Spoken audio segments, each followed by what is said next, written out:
கண்ணை திறக்க தன்னுடைய எச்சிலை பயன்படுத்துவார். இரத்த போக்கை நிறுத்த தன்னுடைய ட்ரெஸ்ஸை பயன்படுத்துவார். கல்லறையை காலி செய்ய தன்னுடைய நாவை பாய்சனை பாயாசமாக்குவதற்கு மாவை பயன்படுத்துவார். கெட்டுப்போன தண்ணீரை இளநீராக மாற்றுவதற்கு உப்பை பயன்படுத்துவார். இரும்பு கோடரியை மிதக்க பண்ண அங்கே உள்ள கொம்பை பயன்படுத்துவார்.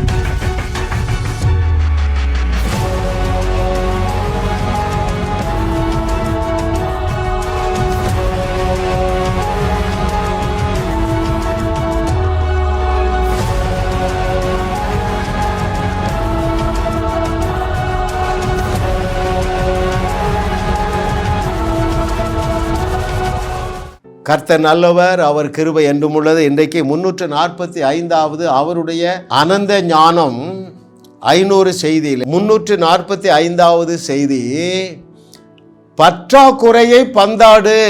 Smash the shortage. நீ வாழ்க்கையில் என்ன ஷார்டேஜோட வாழுகிறா?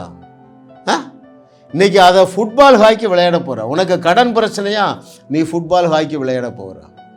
ஆமே, உன்னுடைய வியாதியை நீ பந்தாட போகிறாய்.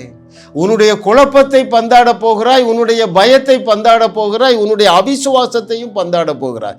இன்றைக்கு உங்களுக்கு ஒரு பிரகாசம் உள்ள மனக்கண்கள் உண்டாகும் என்று கர்த்தர் சொல்லுகிறார். டியர்லி பிலவட், அருமையானவர்களே, பஞ்சத்தையும் பட்டினியையும் கடன் பிரச்சனையையும் நீக்கி போட உனக்குள்ளே ஒரு சூப்பர் நேச்சுரல் பவர் வைத்திருக்கிறாரே, அதை குறித்து நீ இன்னைக்கு அறிந்து கொள்ள போகிறார்.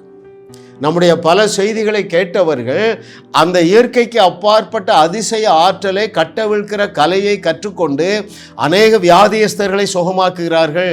நடக்க முடியாத காரியத்தை இத்தனை நாளில் நடக்கும் என்று டேட்டு ஃபிக்ஸ் பண்ணுறாங்க. இது கர்த்தராலே ஆயிற்று. நம்முடைய கண்களுக்கு ஆச்சரியமாக இருக்கிறது. ஹல்லேலூயா. அருமையானவர்களே, இன்றைக்கு பாருங்க, தேவனுடைய வழிகள் ஆராயப்பட முடியாதவை. தேவனுடைய வழிகள் ஆராயவே முடியாது. இயேசு கிறிஸ்து என்னங்க செஞ்சார்?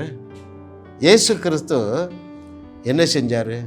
பிரச்சனையை நீக்குவதற்கு அவர் என்ன செய்தாரோ அதையே நீங்களும் நானும் பின்பற்றும்படியாக அவர் நமக்கு முன்மாதிரியை வைத்துவிட்டு போயிருக்கிறார். அப்படித்தானங்க? ஈஸ் அவர் கம்ப்ளீட் மாடல். நான் அடிக்கடி சொல்லுகிறேன். அவர் என்ன சொன்னார் தெரியுமா? என்னிடத்தில் கற்றுக்கொள்ளுங்கள் என்பது தமிழில் இருக்கிற ஒரு மிஸ்டேக்கு. என்னை கற்றுக்கொள்ளுங்கள் அப்படின்னா என்ன அர்த்தம்? டிட்டோ. அவரை மாதிரியே சிரிக்கணும், அவரை மாதிரியே பேசணும், அவரை மாதிரியே எழும்பணும், அவரை மாதிரியே கையை தூக்கணும், அவரை மாதிரியே பார்க்கணும், அவரை மாதிரியே பேசணும். Because he is our complete model. Right? அவர் என்ன செஞ்சார்? குருட்டு கண்ணை திறக்கணும். சோர்ஸ் வேறு எங்கேயும் தேடலை, தனக்கிட்ட அந்த சோர்ஸ் இருக்கிறதே அறிந்து. It's very important. Dearly beloved, ரொம்ப முக்கியங்க. அவரிடத்துல என்ன இருந்தது? எச்சில் இருந்தது. கண்ணை திறப்பதற்கு அல்லது குருட்டு கண்ணை திறப்பதற்கு தன்னுடைய எச்சிலை பயன்படுத்தினார். ஆமென். அப்புறம் ட்ரெஸ்ஸை பயன்படுத்துறாரு. எப்படி? அவள் பெரும்பாடு உள்ள ஸ்திரீ, தன்னுடைய ஆஸ்தியெல்லாம் விற்று அநேக மருத்துவர்களுக்கு கொடுத்துட்டா. ஆனால் அவருக்கு ஒரு ஃப்ளாஷ் அடிக்குது பாருங்க. என்ன பெரிய ஆச்சரியம் இல்லை? அந்த நாட்களில் பைபிளும் இல்லை. அவள் என்ன சொல்றா? அவருடைய வஸ்திரத்தின் ஓரத்தையாவது நான் தொடுவேன், என்னுடைய இரத்த போக்கு நின்று விடும் என்று அவளாலே சொல்ல முடிந்தது. ஏன் தெரியுமா? அந்த நாட்களில் விசுவாசமாகிய கப்பலை சேதப்படுத்த சபை என்று ஒன்று இல்லை. நான் யோசித்து பார்க்குறேங்க. எலிசா, எலியா, தாவீது, யோசுவா, இவர்கள் எல்லாரும் தேவனை அப்படி சார்ந்து கொண்டார்கள், தேவனை அப்படி விசுவாசித்தார்கள். ஏன் தெரியுமா? சர்ச்சுன்னு ஒன்று இல்லை. உங்கள் விசுவாசமாகிய கப்பலை தாவீதுடைய நிலைமையை பாருங்கள். அவன் ஒரு சர்ச் நல்லா பாட்டு பாடுறான், ஆராதிக்கிறான், ஆனால் சபைன்னு ஒன்று இல்லை. இவன் சபைக்கு போயிருந்தானே வைங்களேன், down to earth practically speaking, அவன் சர்ச்சுக்கு போயிருந்தா இன்றைக்கு உன் தலையை எடுப்பேன் என்கிற வார்த்தையை அவன் பேசியிருக்க மாட்டான். யோசுவா சர்ச்சுக்கு போயிருந்தா சூரியனை நில்லுன்னு பேசியிருக்க மாட்டான். எத்தனை பேர் புரியுதுங்க? கர்த்தரை தெய்வமாக கொண்ட நீங்கள் பாக்கியவான்கள். தேவன் உங்களை இயற்கைக்கு அப்பாற்பட்ட வல்லமையினால் உங்களோடு இருக்கிற எல்லாவற்றையும் நிரப்பி வச்சுருக்காருங்க. என் கையில் சூப்பர் நேச்சுரல் பவர் இருக்குது, இந்த ரிங்கில் சூப்பர் நேச்சுரல் பவர் இருக்குது, இந்த ட்ரெஸ்ஸில், நாவில், என்னுடைய எச்சிலில், என்னுடைய ஷேடோவில், என்னுடைய செப்பலில், என்னுடைய ஷூஸில், என்னுடைய பேனாவில் எப்போ பயங்கரமான வல்லமை இருக்குங்க. இது என்ன செய்யுது தெரியுமா? யோவான் 7:38 செய்யுது. அது என்ன யோவான் 7:38? என்னிடத்தில் இருக்கிற அந்த ஜீவ தண்ணீரை நான் போகிற இடத்திலெல்லாம் கட்டவிழ்த்து விடுகிறது. அந்த ஜீவ தண்ணீர் என்ன செய்கிறது? வியாதியை சொஸ்தமாக்குறது, பயத்தை போக்குகிறது, குடும்ப குழப்பத்தை நீக்குகிறது, குழந்தை இல்லாதவர்களுக்கு குழந்தை கொடுக்கிறது. அருமையானவர்களே, ஹல்லேலூயா. கர்த்தரை தெய்வமாக கொண்ட நாம் பாக்கியவான்கள். இன்றைய தலைப்பு என்ன? பஞ்சத்தை போக்க. ரைட்? பைபிள்ல இருந்து 4 வழிகளை கற்றுக்கொள்ள போகிறோம். வேதத்திலே 4 இடங்களுக்கும் மேலாக பஞ்சம் எப்படி தேவனால் சூப்பர் நேச்சுரலாக நீக்கப்பட்டது என்கிற அறிவை நீங்கள் வளர்த்து கொள்ள போகிறீர்கள். நீங்களும் அதை பின்பற்றுவீர்கள் என்று கர்த்தர் சொல்லுவார். முதலாவது பாருங்களேன், பஞ்சத்தை பார்த்து சிரி. அப்படியே வசனம் இருக்குங்க. பற்றாக்குறையை பார்த்து நீ சிரித்தால் அது பஞ்சா போயிடும். வாசிக்கவா உங்களுக்கு? The book of Job chapter 5 verse 22. யோபு 5வது அதிகாரம் 22வது வசனத்திலே, பாழாக்குதலையும் பஞ்சத்தையும் பார்த்து நகைப்பீர், காட்டு மிருகங்களுக்கும் பயப்படாமல் இருப்பீர். காட்டு மிருகத்தை போல, சிங்கத்தை போல உன் பஞ்சம் இருந்தாலும், உன் பட்டினி இருந்தாலும் நீ அதை பார்த்து சிரிப்பாய். அது பஞ்சா போயிடும். அதான் ஃபுட்பால் விளையாடுறது. இன்னைக்கு தலைப்பு என்ன? பஞ்சத்தை போக்க, அல்லது பற்றாக்குறையை பந்தாடு. Smash the shortage. Hallelujah. Oh hallelujah. Oh thank you lord for your goodness. நடனமாடி சிரித்தால் உடனே ரிசல்ட் வருதுங்க. ஒரு 2 ஆண்டுகளுக்கு முன்பதாக ஒரு டாக்டர், MBBS டாக்டர், மலேசியாவிலேருந்து கூப்பிட்டாங்க. சரிங்களா? பெரிய கடன் பிரச்சனை, கோடிக்கணக்கான ரூபாயை கடன் வாங்கி தன்னுடைய 2 பிள்ளைகளையும் டாக்டராக படிக்க வச்சுட்டாங்க. இவங்களால கடனை அடைக்க முடியல. இவங்க கிளினிக்கு போய் உட்கார்ந்தா கடனை வசூலிக்கிறவர்கள் பேஷண்ட் போல வந்து உட்கார்ந்துருவாங்க. எப்படி இருக்கும் நடுக்கம்? எத்தனை வருஷம்? கிட்டத்தட்ட ஒரு 7-8 ஆண்டுகள். என்னை அழைத்தார்கள், அழுதாங்க. பேரை சொல்ல விரும்பவில்லை, ஒருவேளை அவர்கள் இதை கேட்டுக்கொண்டு இருக்கலாம். இப்பொழுது USA இருக்கிறாங்க. பாருங்க, பிரதர் இப்படி பிரச்சனை பிரதர், இதனால் நான் கடன் வாங்கினேன், என்னுடைய 2 பிள்ளைகளும் என்னை ஒதுக்கி விட்டார்கள், அவர்களுக்காக தான் கடன் வாங்கினேன், என் கணவனும் என்னை வெளியே போய் சொல்லிட்டாரு, இப்போ நான் நடுத்தருவில் நிற்கிறேன். யோபு 5:22 பின்பற்றுங்கள் என்று சொன்னேன். பாழாக்குதலையும் பஞ்சத்தையும் பார்த்து சிரிங்கிறார். அதை மதிப்பு கொடுக்காதேங்கிறாரு. நான் பல இடத்துல இதை ப்ராக்டிஸ் பண்ணியிருக்கேங்க. இந்த ஸ்டோரியை சொல்லிடுறேன். அந்த டாக்டருக்கு நான் சொன்னேன், நீங்கள் காலையில் எழுந்த உடனே சொன்னாங்க, நான் 4லேருந்து 6 மணி வரைக்கும் தலைகளை நிற்பேன். அப்படின்னா என்ன அர்த்தம்? 2 மணி நேரம் முழங்காலே நிற்பேன். தயவு செய்து நிறுத்துங்க, 30 நாளுக்கு நிறுத்துங்க. அப்போ 2 மணி நேரம் நான் என்ன செய்கிறதுயா? செய்தி 2 செய்தி கேட்கணும், 1/2 an hour செய்தி 2 கேளுங்க, உங்களுக்கு நல்ல ஃபெய்த் வந்துடும். அப்புறம் நீங்கள் டான்ஸ் ஆடணும். அப்படி தானே அர்த்தம்? சிரிக்கணும். உங்கள் கடன்காரங்க லிஸ்ட்டை எழுதி அதை பார்த்து சிரிங்க, டான்ஸ் ஆடுங்கன்னு நான் சொல்லி கொடுத்தாங்க. 7 ஆண்டுகள் தீராத பிரச்சனை. அவங்களுடைய விருப்பம் என்ன தெரியுமா? கடனெல்லாம் அடைச்சிட்டு மகளோடு அமெரிக்காவில் வாழ வேண்டும். 30 நாட்கள் கழித்து என்ன கூப்பிடுறாங்க, பிரதர் நான் மலேசியா ஏர்போர்ட்டில் இருக்கிறேன். சொல்லுங்க சிஸ்டர். என் மகளே எனக்கு ஃப்ளைட் டிக்கெட் எடுத்து தந்துட்டா, என் மருமகனே என் கடன் எல்லாம் பொறுப்பெடுத்துட்டாங்க. ஐயா, சிரிக்கிறதுல அவ்வளவோ பவர் இருக்கு, அதுல பெரிய ஆசீர்வாதம் இருக்கிறது. அழுகிறதுல அத்தனையும் நஷ்டம்தான். நான் பல செய்திகளை சொல்லியிருக்கிறேன். அழுகையின் ஜபத்திற்கு 5 பைசா கூட கிடைக்காது. நிறைய பேருடைய மனக்கண்களை திறந்துட்டு அருமையானவர்களே, நான் ஜெபத்திற்கு எதிரி அல்ல. ஜெபம் செய்ய சிறந்த வழியை கற்றுக் கொடுக்கிறேன். ஜெபம் செய்ய சிறந்த வழியிலே ஒரு வழி என்னன்னா, தேவனுடைய பிரசன்னத்தில் நடனம் ஆடுங்கள், களி கூறுங்கள், சிரியுங்க, பிரச்சனையை பார்த்து சிரிங்க. வெரி சீரியஸ் மேட்டருங்க. பைபிளில் நான் இன்னும் சில வசனங்களை காண்பிக்க போகிறேன். அருமையானவர்களே, அவருடைய வழிகள் எல்லாமே புரிய முடியாதுங்க. இரண்டாவது, அவருடைய வழிகள் எல்லாமே லகுவானது.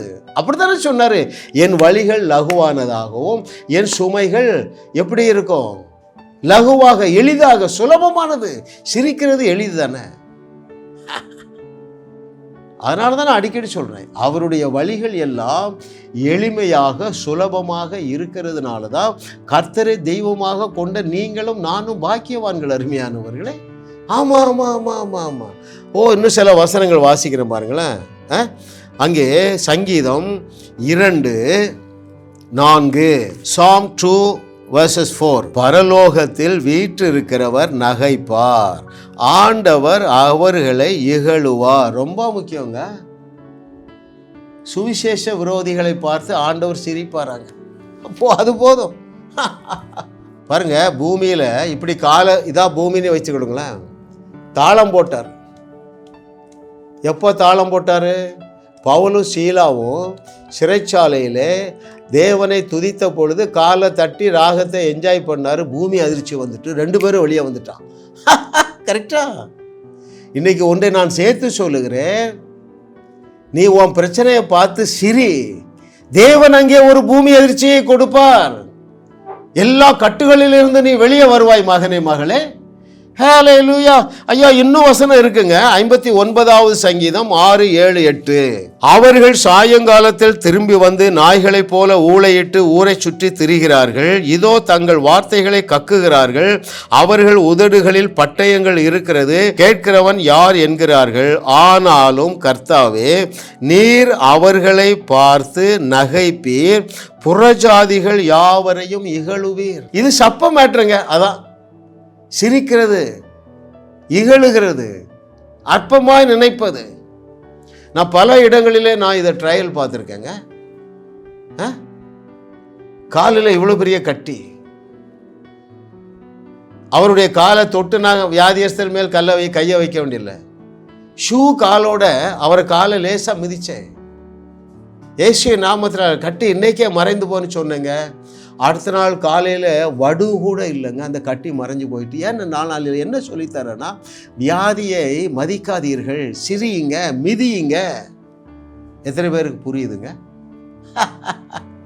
அற்பமாக எண்ணுங்கள், பிரச்சனையை அற்பமாக எண்ணுங்கள், உங்கள் சத்துருக்களை அற்பமாக எண்ணுங்கள், சுவிசேஷ விரோதிகளை அற்பமாக எண்ணுங்கள், உங்களுடைய வலிகளை அற்பமாக எண்ணுங்கள்.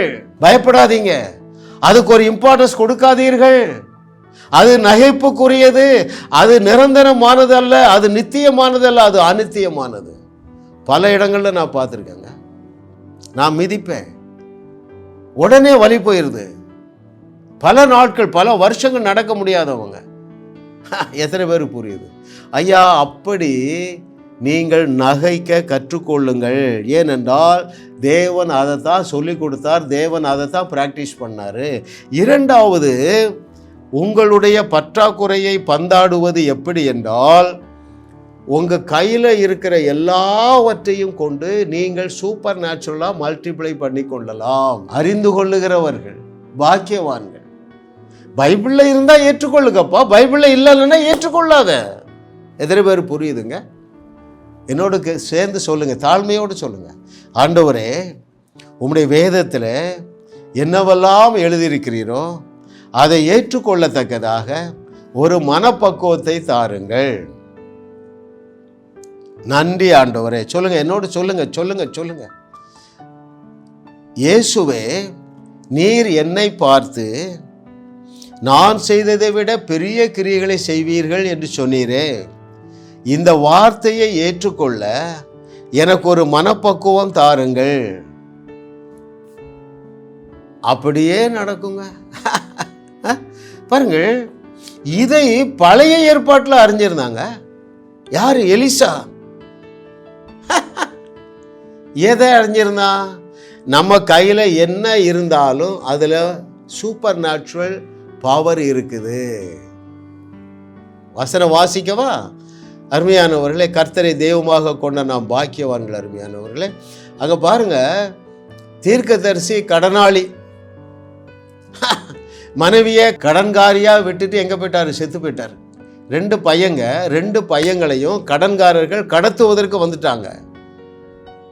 இந்த தீர்க்கதரிசியினுடைய மனைவி என்ன செய்யறா? எலிசாட்ட போய் பிரச்சனை சொல்றா. எலிசா தீர்க்கதரிசியாகிய அவனுடைய மனைவியின் வீட்டில் என்ன இருந்ததோ அதை சூப்பர் நேச்சுரலாக மல்டிப்ளை பண்ண ஆலோசனை கொடுத்தான். அதைத்தான் நீ செய்ய வேண்டும் என்று கர்த்தர் சொல்லுகிறார். ஏட்டு சுரக்காய் அல்லவா? நீ நம்புறா? எதை நம்புறா? அந்த விதவை பக்கத்து வீட்டில் உள்ள பாத்திரத்தில் வாங்கி தன்னிடத்தில் இருந்த கொஞ்சம் எண்ணெயை ஊற்றும் பொழுது அந்த ஒரு குடம் ஆயில் 100 குடமும் மாறிட்டுன்னு நீ நம்புனா உனக்கென்று ஏன் எடுத்துக்கொள்ளக்கூடாது? என்னாலும் அப்படிப்பட்ட காரியங்களை செய்ய முடியும் என்று எப்பொழுது நீங்கள் ஏற்றுக்கொள்ள போகிறீர்கள்? நீங்கள் அதை ஏற்றுக்கொள்ளவில்லை என்றால் நீங்கள் ஏற்றமிகு வாழ்க்கை வாழ முடியாதே. அதை நான் உங்களுக்கு வாசிக்கட்டுமா? அங்கே 2 ராஜாக்கள் 4வது அதிகாரம் 2வது வசனம். The book of 2 Kings chapter 4 verses 2 and 7. Elisha அவளை நோக்கி, நான் உனக்கு என்ன செய்ய வேண்டும்? உன் வீட்டில் உன்னிடத்தில் என்ன இருக்கிறது சொல் என்றான். அதற்கு அவள், 1 குடம் எண்ணெய் அல்லாமல் உமது அடியாளுடைய வீட்டில் வேறு ஒன்றும் இல்லை என்றான். இந்த ஸ்டோரி உங்களுக்கு தெரியும் பாருங்களேன். ஐயா, ஒன்றுமே இல்லையா, கொஞ்சம் போல ஆயில் இருக்கு, எப்போ அதை மல்டிப்ளை பண்ணிக்க. ஐயா, உன் கையில் உள்ளதை மல்டிப்ளை பண்ணி உன் கடனை அடைப்பது மாத்திரமல்ல, உனக்கு ஒரு பெரிய பங்களா நீ வாங்குவாய் என்று கர்த்தர் சொல்லுகிறார். உனக்கு ஒரு BMW கார் வாங்குவாய் என்று கர்த்தர் சொல்லுகிறார். உன்னுடைய வருமானத்தை மாதந்தோறும் 10 லட்சமாக நீ பெருக்கிக் கொள்ளுவாய் என்று கர்த்தர் சொல்லுகிறார். கர்த்தர் 3 காரியங்களை சொல்லியிருக்கிறார். இதை ஏற்றுக்கொள்ள என்னுடைய செய்தியை கேளு, 3ஐயும் நீ லகுவாக சுதந்திரிப்பாய் மகனே மகளே. அல்லேலூயா. ஓ தேங்க்யூ மாஸ்டர். 7வது வசனம் வாசிக்கிறேன் பாருங்க. அவள் போய் தேவனுடைய மனுஷனுக்கு அதை அறிவித்தாள். 100 குடமும் ஆயிலாக பெருகிவிட்டது. அப்பொழுது அவன், நீ போய் அந்த எண்ணெயை விற்று உன் கடனை தீர்த்து மீந்ததை கொண்டு நீயும் உன் பிள்ளைகளும் ஜீவனம் பண்ணுங்க. எத்தனை பேர் புரியுதுங்க? முதலாவது என்ன செய்யணும்? உங்கள் பஞ்சத்தை பார்த்து சிரிக்க வேண்டும். 2வது, பஞ்சத்தை போக்குவதற்கு வேதம் சொல்லுகிற வழி, உன்னிடத்துல கையில் இருக்கிற ரிசோர்ஸை நீ மல்டிப்ளை பண்ணிக்க. ஒரு இடத்துல 2 இடத்துல இல்லைங்க, பல இடத்துல என்ன செய்திருக்காங்க? கையில் இருக்கிற ஆகாரத்தை மல்டிப்ளை பண்ணி இருக்கிறாங்க. பழைய ஏற்பாட்டில் இருக்கு, புதிய ஏற்பாட்டில் இருக்கு பாருங்க. தலைவர் யாரு? எலிசா.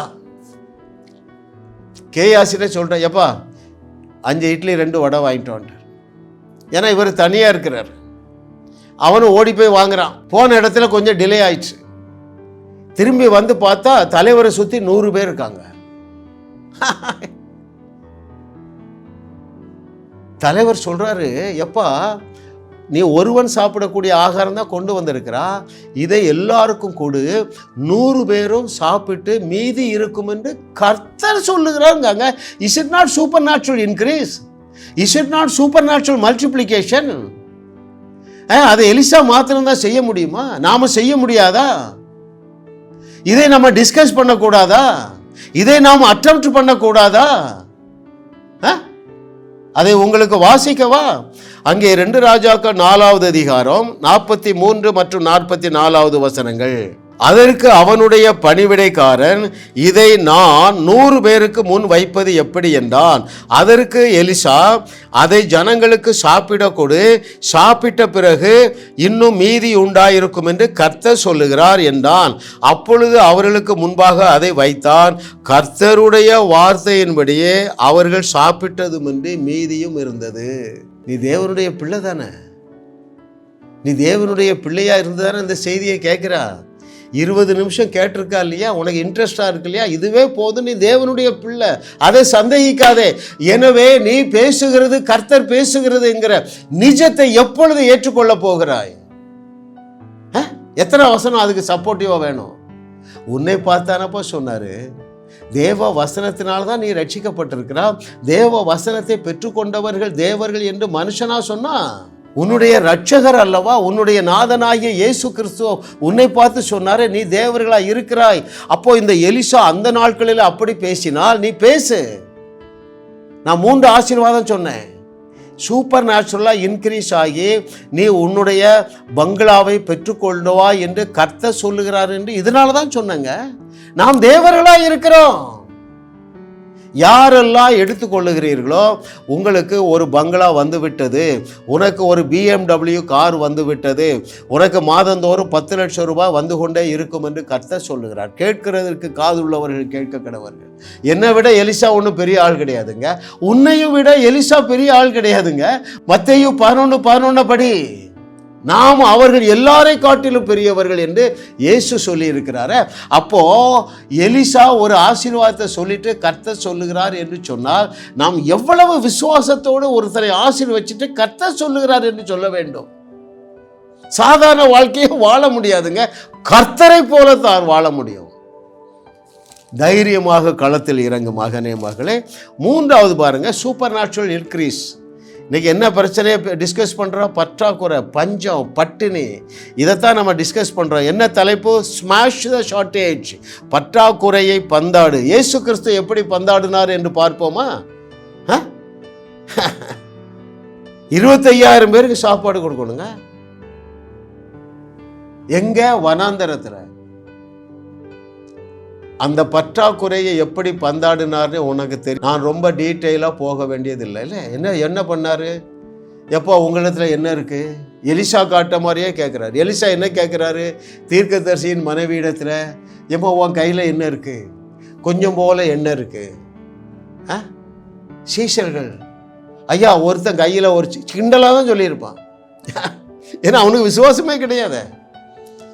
ஐயா ஒரு சிறுவன் கையில் 5 அப்பம் 2 மீன் மல்டிப்ளை பண்ணினாரா இல்லையா? நான் செய்ததை விட பெரிய கிரியைகளை செய்வீர்கள் என்று சொன்னாரா இல்லையாங்க? எத்தனை பேர் கவனிக்கிறீங்க? I am talking seriously dearly beloved. நாட்கள் வந்து விட்டன என்று கர்த்தர் சொல்லுகிறார். என்னுடைய வியூவர்ஸ் அநேகர் இயேசு கிறிஸ்து செய்தவைகளை செய்து, அதைவிட மிகப்பெரிய காரியங்களை செய்து, நம்முடைய தேவனே ஒரே தேவன் என்று வையகத்திற்கு வழிகாட்ட போகிறீர்கள். Hallelujah. Oh thank you master for your goodness. கர்த்தர் நல்லவர் நல்லவர் நல்லவர் நல்லவர் நல்லவர். அருமையானவர்களே, ஆமென். ஹல்லேலூயா. எவ்வளவு ஆப்வியஸாக செய்கிறாருங்க. ஒருத்தன் சாப்பிடக்கூடிய சாப்பாட்டை 25,000 மடங்காக பெருக பண்ணி, அதுலேயும் மீதியான துணிக்கை எடுத்துட்டு அப்பொழுது தான் சொல்கிறாரு, நீங்கள் நான் செய்ததை விட பெரிய கிரியைகளை செய்வீர்கள் என்று சொன்னார் அல்லவா? 2மே இதை ஒரே புஸ்தகத்தில் தானே எழுதியிருக்குது. நீங்கள் எப்பொழுது அதை சீரியஸாக எடுக்க போகிறீர்கள்? தைரியமாக துணிச்சலாக வாங்குங்க. நான் அட்டெம்ப்ட் பண்ணுறேங்க. கல்லறை தோட்டத்தை பார்த்து பேசுகிறேன். ஸ்விம்மிங் பூலில் நடக்கிறேங்க. குழியில் தான் உள்ளே போயிடுறேன். நான் கவலைப்படுறதே இல்லை. சொன்னவர் யாருங்க? இயேசு கிறிஸ்து தானே சொன்னார், நான் செய்ததை விட பெரிய கிரியைகளை செய்வீர்கள். ஆமென். நீ 20 நிமிஷம் அந்த செய்தியை கேட்டிருக்கிற, உன் விசுவாசம் பெருகிட்டு பாரு. நீ ஒரு 20 நாள் ரூம் போட்டு கேளு, தண்ணீர் மேலே நட. நீ தண்ணீர் மேலே நடக்க மாத்திர மாட்டான், தண்ணீர் மேலே ஃபுட்பால் ஹாக்கி விளையாடுவாய். அப்படிதாங்க வேதத்தில் எழுதியிருக்கிறது. Hallelujah. Oh thank you master for your goodness. What a loving daddy. அவர் நேற்றும் இன்றும் என்றும் மாறுகிற தேவன் அல்ல, அவர் மாறாத தேவன், அவர் பட்சபாதம் இல்லாத தேவன். அருமையான மகனே மகளே, எலிசாவை கொண்டு சூப்பர் நேச்சுரலாக மல்டிப்ளை பண்ணினார் என்றால் உன்னையும் என்னையும் கொண்டு செய்ய மாட்டாரா? அவர் பட்சபாதம் இல்லாத தேவன் அல்லவா? ஹல்லேலூயா. ஓ ஐயா, நீ இப்படி சூப்பர் நேச்சுரலாக மல்டிப்ளை பண்ணலைன்னா தேசங்களுக்கு எப்படி கடன் கொடுப்பா? நீ 24 மணி நேரம் உழைச்சி தேசங்களுக்கு கடன் கொடுக்க போறியா? நோ. சூப்பர் நேச்சுரலாக மல்டிப்ளை பண்ணி எண்ணற்ற ஏழைகளை நீ வாழ வைக்க போகிற. ஆமென். அதற்காகவே தேவன் உன்னை என்னோட இழைத்திருக்கிறார். மகனே மகளே, இன்னும் எத்தனை உதாரணம் வேணுங்க? சமாரியாவில் பஞ்சம், பிள்ளைகளை அறுத்து வேக வச்சு சாப்பிட்றாங்க. வந்தாம பாருங்க சத்தியத்தை தெரிஞ்ச நம்ம ஆள் யாரு? எலிசா. நாளைக்கு இந்த நேரம் பஞ்சம் இருக்காது. இன்னைக்கு தலைப்பு என்ன? பற்றாக்குறையை பந்தாடுகிற கலையை ஆவியானவர் கற்றுக் கொடுக்கிறார். ஒரு வார்த்தை தான் சொன்னாங்க, அவன் சொன்னபடியே செழிப்பு வந்துட்டுங்க. நம்ம ஈசாக்கு பஞ்ச காலத்தில் விதைக்கிறாங்க, அவன் ஐஸ்வர்யவனாகி அதோடு நிறுத்தல தேவன். வர வர விருத்தி அடைய செய்து அதோடு தேவன் நிறுத்தவில்லை, மகா பெரியவனானான். அபிமெலேக்கு ராஜா பயப்படுற, இவனிட இப்படி இன்க்ரீஸ் ஆகிறான், எப்பா நீ ரொம்ப பெரிய ஆளாயிட்டா, தயவுசெய்து எங்க ஊரை விட்டு போயிரு. யாரு? ராஜா சொல்றாங்க. இது நமக்கு நடக்க வேண்டாமா? ஹல்லேலூயா. Oh thank you Lord. பஞ்ச காலத்தில் விதைச்சாங்க. நீ பஞ்சத்தில் இருக்கியா? பற்றாக்குறையில் இருக்கியா? வெறும் 100 ரூபா தான் ஊழியத்தில் விதைக்க முடியுமா? 100 ரூபாயை விதைக்க ஆரம்பி. ஒவ்வொரு மாதமும் விதை. That's very important. 1ஆம் தேதி காலையிலே உன் செலவே என்னதான் இருக்கணும்? 100 ரூபா ஆரம்பி. உன்னால் 1000 ரூபா விதைக்க முடியும்னா 1000 ரூபா விதை. சூப்பர் நேச்சுரல் மல்டிப்ளை ஆகும் என்று சொல்லி விதை. நீ 1000 ரூபா ஜாஸ் மினிஸ்ட்ரிஸுக்கு அனுப்புறா. நான் இன்றைக்கி ஜாஸ் மினிஸ்ட்ரிஸ் ஊழியத்தில் இந்த நல்ல நிலத்தில் இந்த 1000 ரூபாயை விதைக்கிறேன். இயேசுவின் 44 சூப்பர் நேச்சுரல் 1000 மடங்கு பெருகி எனக்கே வருவதாக என்று பேசி விதை. நீ இயற்கைக்கு அப்பாற்பட்ட விதத்திலே செல்வ சீமானாக மாறுவாய் என்று கர்த்தர் சொல்லுகிறார். ஜாஸ் மினிஸ்ட்ரிஸ் செய்திகள் மூலமாக நீங்கள் ஆசீர்வதிக்கப்பட்டிருக்கிறீர்கள். நீங்கள் இந்த ஊழியத்தோடு கைகோர்க்கும்படியாக உங்களை அழைக்கிறோம். நீங்கள் காணிக்கை விதைக்கக்கூடிய நல்ல நிலமாக ஜாஸ் மினிஸ்ட்ரிஸ் இருக்கிறது. விசுவாசத்தோடு உற்சாகமாக பெருக விதையுங்கள். தேவன் உங்களை 1000 மடங்கு பெருக செய்வார். வாரந்தோறும் சென்னை முகப்பேரில் நடைபெறும் கிங்ஸ் அண்ட் குயின்ஸ் அசெம்பிளி ஞாயிறு ஆராதனைக்கு அன்புடன் அழைக்கிறோம். சத்தியத்தை சரியாக அறிந்து வெற்றி வாழ்க்கை வாழுவீர்கள். சென்னையில் உள்ள உங்கள் நண்பர்கள் உறவினர்களையும் 3 மாதங்கள் தொடர்ந்து வரும்படியாக உற்சாகப்படுத்துங்கள். முற்றிலும் ஜெயமான வாழ்க்கை வாழுவார்கள். உங்களையும் வாழ வைத்து உங்கள் மூலம் உலகத்தையும் வாழ வைக்கவே தேவன் எங்களை கிருபையாக அழைத்துள்ளார். விடுதலை பெறவும் சுகத்தை அனுபவிக்கவும் தொலைபேசியில் எங்களோடு தொடர்பு கொள்ளுங்கள். ஜாஸ் மினிஸ்ட்ரிஸ் யூடியூப் சேனலில் தொடர்ந்து செய்திகளை கேளுங்கள். சப்ஸ்கிரைப் செய்யுங்கள். வீடியோக்களை லைக் செய்து பலரோடும் பகிர்ந்து கொள்ளுங்கள். அவர்களும் ஆசீர்வதிக்கப்படட்டும்.